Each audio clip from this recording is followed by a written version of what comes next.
Action direct action আমরা তোমায় বলি নাই জোর দিলে এসে ভাই আমরা তোমায় বলি নাই জোর দিলে এসে ভাই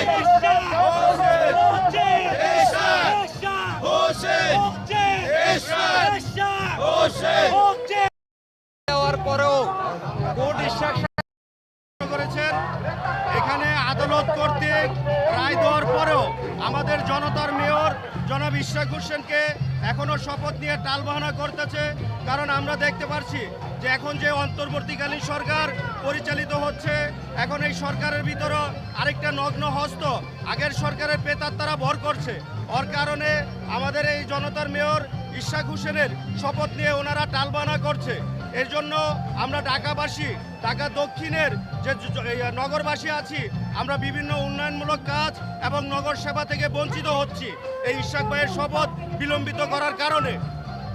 তৃণমূলের নেতাকর্মী ইশরাক সাহেবকে ভালোবাসার কারণ বিগত সময়ে আন্দোলনের সময় আমরা ইশরাক ভাইকে মাঠে পেয়েছি আমাদের মনোবল চাঙ্গা করার জন্য।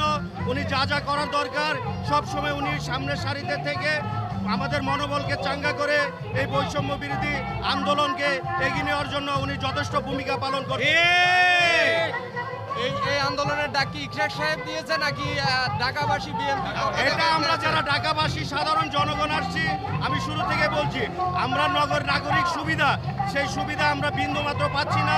অথচ সিটি কর্পোরেশনকে আমরা ট্যাক্স নিয়মিত দিয়ে যাচ্ছি। আমরা সার্বিক আমাদের গ্যাসের সমস্যা, আমরা বিভিন্ন রাস্তাঘাট, ড্রেনেজ লাইন অকেজো হয়ে আছে। নগর পিতা না থাকার কারণে এটি দেখভাল করার কেউ নেই। যত্রতত্র ময়লার স্তূপ করে আমাদের নগরে দুর্গন্ধ ছড়িয়ে পড়েছে। এই জন্য অতি বিলম্বে আমাদের নগর পিতা জনাব এরশাদ সরকারকে, যারা আদালতের মাধ্যমে রায় হয়েছে যে আগের নির্বাচন ত্রুটিপূর্ণ ছিল, ওনার জয়কে বিলম্বিত করে এখন রায় এসেছে। আমাদের চাই ইশরাক সাহেবকে অতি সত্বর এবং নগর পিতার শপথ তৈরি করা হোক।